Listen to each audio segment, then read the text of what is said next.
cumprimento aos convidados do Gabriel, né? Sejam bem-vindos. O tema do Gabriel é a possibilidade jurídica da adoção por pares homoafetivos. E essa solenidade ela se divide em 3 momentos, Gabriel. No primeiro momento, você tem até 30 minutos para fazer a exposição do teu tema.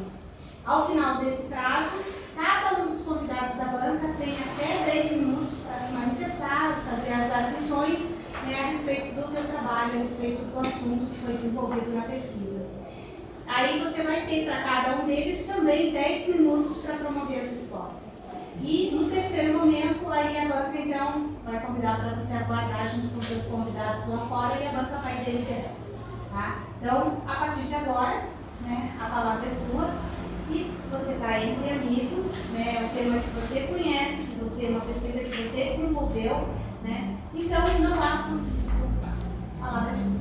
Bom, primeiramente, boa noite a todos os presentes, em especial aos membros da banca que disponibilizaram esse tempo para fazer parte dessa minha conquista. Como a professora Maria Cristina falou, o tema é a possibilidade jurídica da adoção por pares homoafetivos. A Maria Cristina é a minha professora orientadora. Eu tirei como problema que, se independentemente de previsão legal, se é possível a adoção de crianças e adolescentes por pares homoafetivos. Esse foi o problema. E levantado o problema, eu trouxe a hipótese que, com o grande avanço da sociedade, o direito não consegue legislar, criar leis que amparem esses novos acontecimentos sociais. Aí, no caso da adoção por pares homoafetivos, o Estatuto da Criança e do Adolescente ele visa proteger a integridade da criança, o interesse da criança e do adolescente. E o próprio Estatuto ele não veda a adoção por pares homoafetivos, mas também ele não faz menção sobre. Nesse caso, existe uma lacuna legislativa e essa lacuna deve ser suprida pelos princípios constitucionais que devem ser usados pelo magistrado.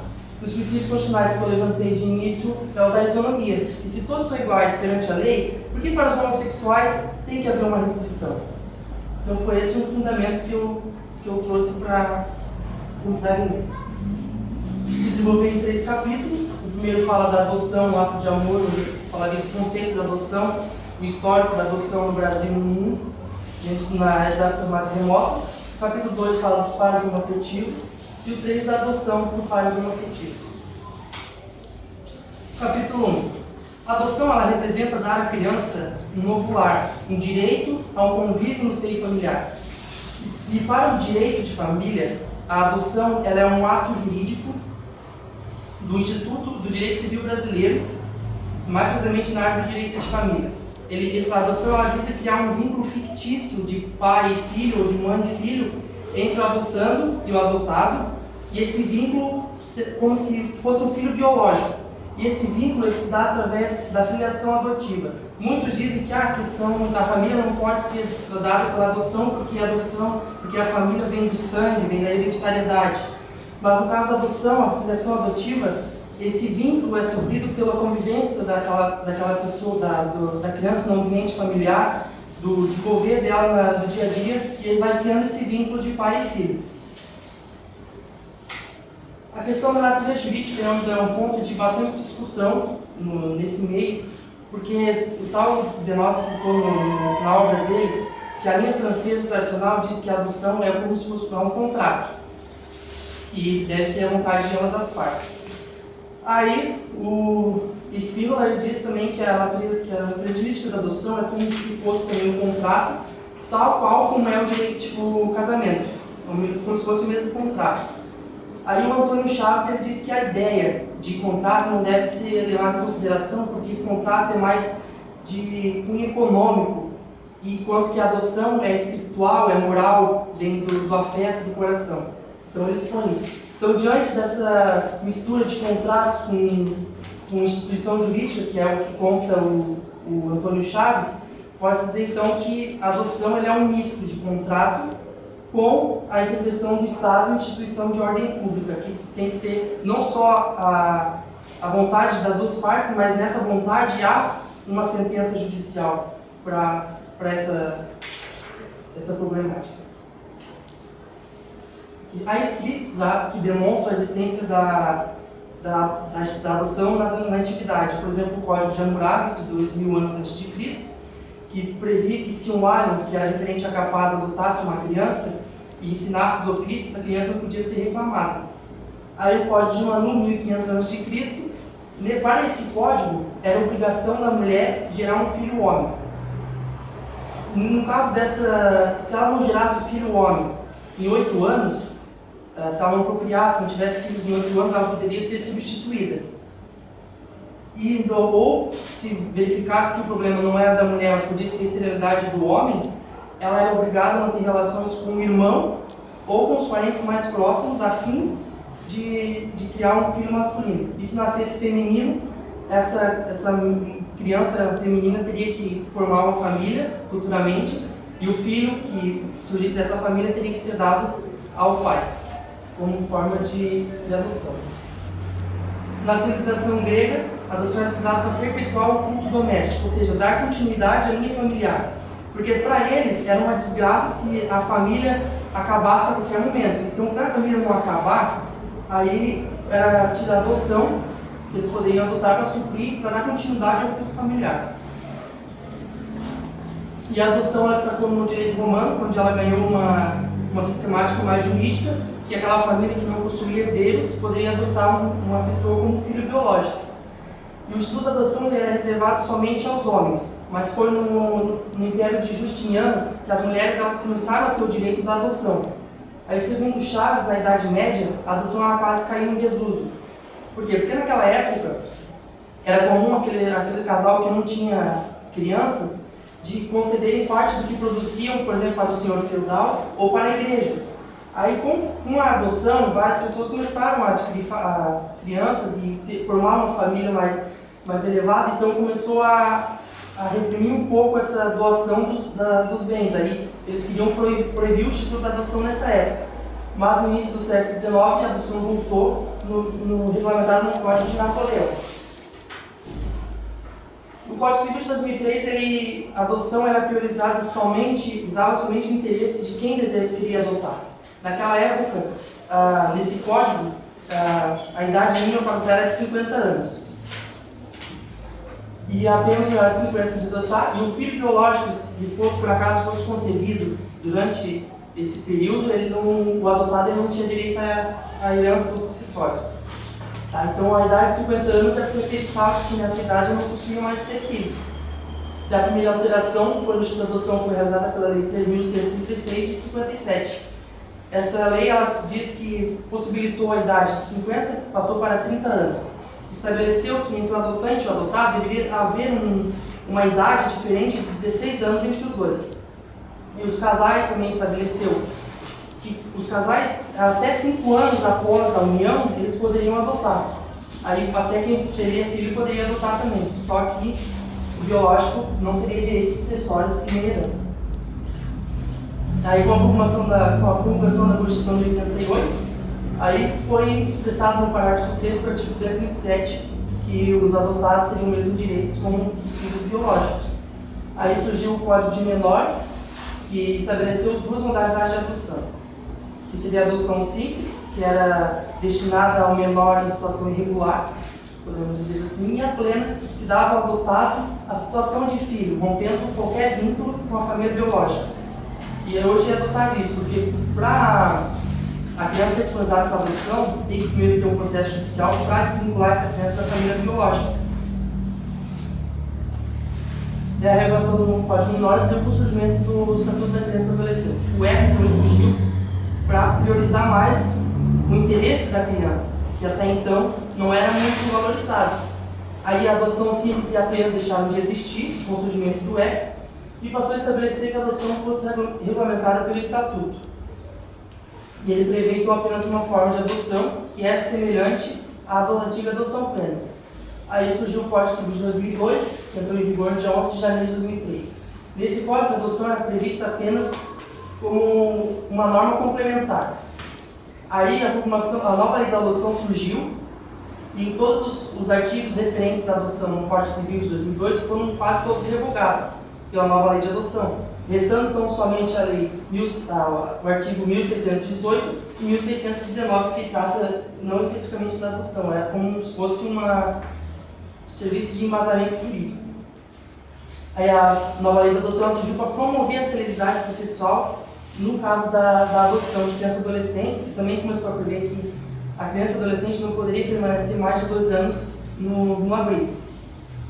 Aí entende-se que no Brasil existem 7 espécies diferentes de adoção, que é a singular, que é aquela realizada por apenas uma pessoa, a conjunta, que é realizada pelo casal, aí tem a unilateral, que é o cônjuge adota o filho do outro como sendo seu, a uma afetiva, que é o tema tratado nesse trabalho, a póstuma é aquela que houve o óbito do adotante antes mesmo dele exprimir a sua vontade, a brasileira, de registrar filho alheio em seu nome.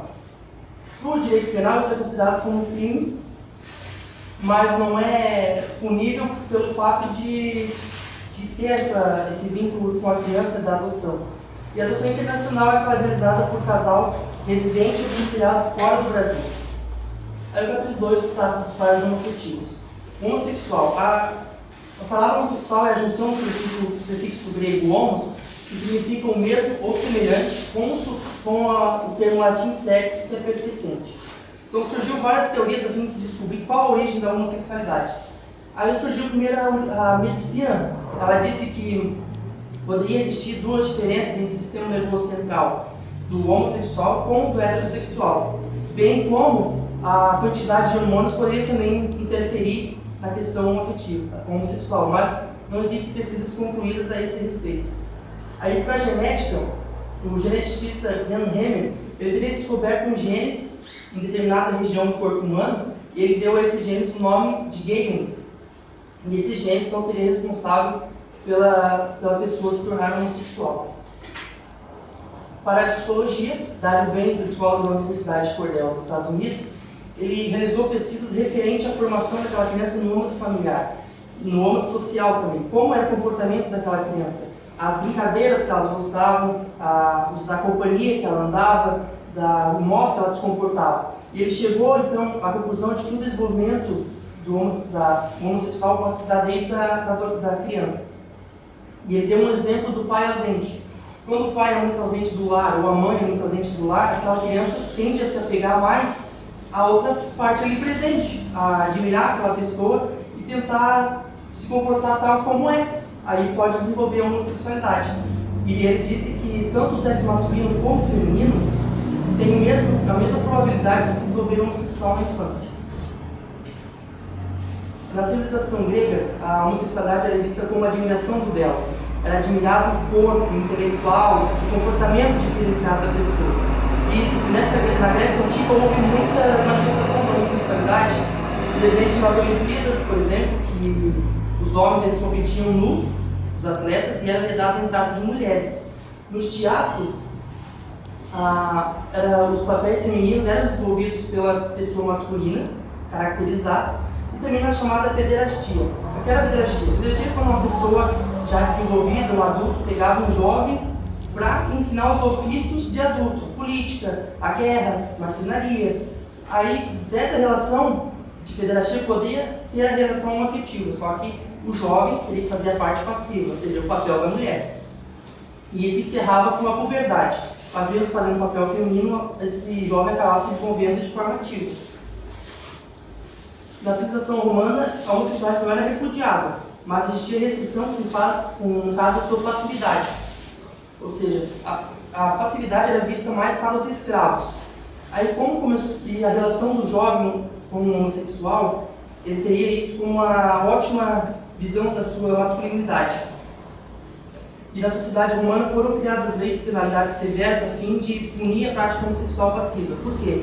Porque começou a fugir do controle. Vários senhores queriam começar a fazer parte passiva, então fugiu um pouco do controle. Aí o Império de Constantino, por exemplo, ele começou a aplicar a pena de morte. Ele disse, não, para o homossexual passivo será aplicada a pena de morte na fogueira, mas não há nenhum registro que isso tenha ocorrido.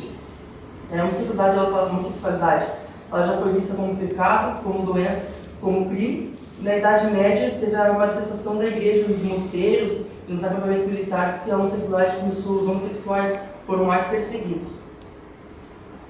Das uniões homoafetivas como reconhecimento da identidade familiar. A evolução do conceito de família ele mudou bastante. O que antes era feito só pelo casamento de homem e de mulher, agora é feito através do afeto. Isso foi o que trouxe a Constituição de 88, que seriam novas modalidades de família, aquelas criadas não só pelo casamento, e deu isso um nome de entidade familiar. Por exemplo, a união estável, a comunidade monoparental e as uniões não afetivas, que até mais desse ano, era ainda motivo de muita discussão. A recente decisão do STF. A ação direta de inconstitucionalidade número 4.277, ela visava interpretar o artigo 1723 do Código Civil. É reconhecida como entidade familiar a união estável entre homem e mulher configurada na convivência pública, contínua, duradoura, estabelecido como objetivo de constituição de família. Para eles, essa parte de homem e mulher estava errada. E como agora a Constituição inseriu a entidade familiar, não só com o vínculo de casamento, mas também então não era só o homem e a mulher que poderia constituir uma família.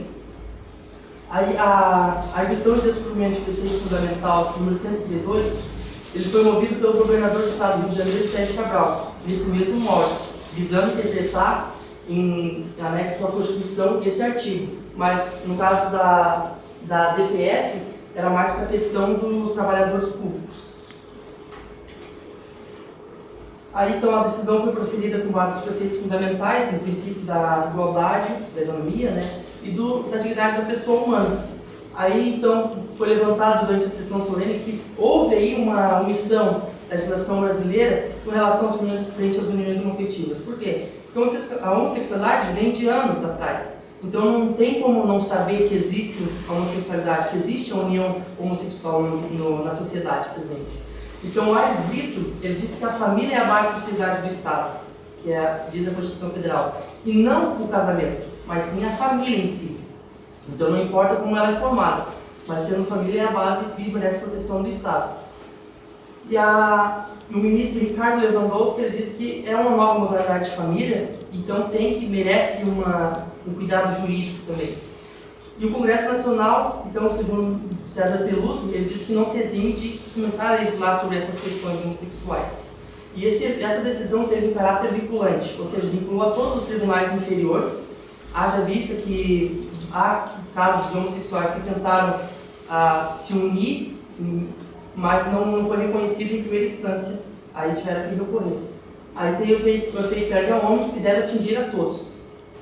Mas, daí, quando eu estava desenvolvendo esse trabalho, eu abri o G1 e surgiu a recente decisão do STJ, autorizando o casamento entre dois casais de gaúchas que viviam juntas há 5 anos. A decisão foi feita pela 4ª turma e 4 votos dos 5 presentes decidiram autorizar a união. A principal função dos princípios no direito brasileiro é de suprir as lacunas legislativas. Mas não só suprir lacuna, mas também ajuda a limitar algumas decisões proferidas pelos magistrados. Os princípios norteadores do direito eles são considerados como base fundamental, não estando sujeitos apenas à predisposição dos magistrados em proferir sua decisão, mas também de limitá-las. O princípio da dignidade da pessoa humana, ele visa então, já tratando no 3º capítulo da adoção, ele visa unir os princípios da isonomia e da liberdade. Ele garante que nenhuma pessoa pode ser vítima de discriminação e preconceito. E é isso que ocorre nas questões homossexuais, que muitas vezes, pelo seu comportamento, porque a sociedade vê o homossexual apenas como aquela figura vulgar, aquela coisa escandalosa, mas não é bem assim. No fundo, existe uma vontade de construir uma família, existe uma vontade de criar um filho. Aí o princípio da isonomia também, todos são iguais perante a lei. Se nas obrigações, homem, mulher e homossexual têm as mesmas obrigações, por que no direito garantido tem que haver uma restrição com relação aos homossexuais? A afetividade, o afeto como formador de família. E o homossexual, o casal, pode dar o afeto, o cuidado, o carinho para aquela criança, tal qual o casal heterossexual pode dar também. E o princípio do melhor interesse da criança, do adolescente, ele se preocupa com o bem-estar da criança. Ora, se o casal pode dar alimentação, ele pode dar vestuário, ele pode dar carinho, afeto, tudo que a criança necessita para se desenvolver, por que não deferir a adoção? Em relação à adoção afetiva, a Associação de Psiquiatria Americana representa cerca de 38 mil profissionais ligados à área da saúde, mais precisamente da psicologia. E eles são a favor, já se declararam que são favoráveis à adoção homoafetiva. Então, várias pesquisas foram realizadas a fim de se comprovar se realmente o desenvolvimento daquela criança naquele âmbito familiar pode a criança se envolver homossexual futuramente. Aí pegaram casos isolados dessa adoção por heterossexual e essa por homossexual, vamos analisar os dois. E verificaram no final das pesquisas que nada influenciou, que o que importava não era como aquela família era constituída, se era de um pai e um filho, se era de dois pais, se era de duas mães, de um pai e uma mãe, mas como aquela criança vivia naquele seio familiar, como a criança era cuidada, como a criança era tratada naquele ambiente. Isso que importa, não como a família é formada. Aí tem os argumentos contras e favoráveis. Apenas uma pessoa homossexual pode adotar, não um casal. Por quê? Será que se uma pessoa homossexual adotar uma criança futuramente ela não pode constituir uma família depois? Achar um parceiro? Isso não se deve analisar muito, porque na questão também de heranças sucessórias, na caso, por exemplo, de morte do homossexual, pode acontecer, pode prejudicar a criança futuramente. O adotado não será capaz de desenvolver-se adequadamente. A psicologia já tratou dessa questão, já falou que é possível, que não existe problema nenhum. E o preconceito sobre nas relações sexuais? Preconceito todo mundo sofre. O gordinho sofre preconceito, o negro sofre preconceito. Eu fui vítima de chacota na escolha do tema. O preconceito está aí na sociedade, não vai acabar. O pai que é preconceituoso, muitas vezes vai passar essa visão preconceituosa para o filho. E aí vai se desenvolvendo, vai se desencadeando, não vai acabar o preconceito. Então o que o casal deve fazer? O casal ele deve ir informando a criança por que ela é diferenciada, por que a família dela é diferente das outras famílias, por que a família dela é composta por dois pais, não por um pai e por uma mãe. Para que quando ela se deparar com o preconceito, ela saber explicar, ela entender psicologicamente o que quer dizer essa chacota. E as considerações finais. Então, de acordo com todas as pesquisas, eu pude concluir que a hipótese se confirma.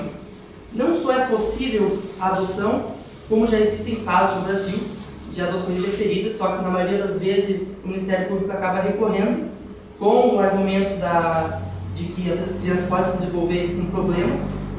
Aí, por que essa hipótese se confirma?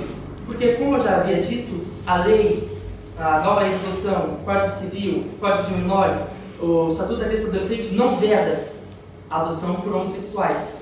Mas o problema é que ela também não faz menção. Aí tem essa lacuna. Aí, com base nos princípios de que se ele pode dar educação, a saúde para aquela criança, que se eles são iguais perante a lei, então para que vedar essa relação? Para que vedar o homossexual o desejo de ter uma família, de poder ter uma criança chamada de filho? E essa é uma questão bastante discutida ainda, eu acho que essa discussão ainda vai ser muito, muito discutida pela frente. Mas mais vale deixar um casal homossexual adotado que a criança ficar à mercê num abrigo. Não é aquilo tudo que tem alguns abrigos que não são dignos, que são mal cuidados. Então mais vale a criança para o casal do que uma criança à espera de uma família. E eu termino assim. Já existe adoção indeferidas no Brasil para as pessoas homossexuais, porém a busca desse direito é árdua e burocrática, onde os homossexuais deverão enfrentar todo tipo de barreira, tendo como a mais forte o preconceito. Isso aí, obrigado. Foi nomeada.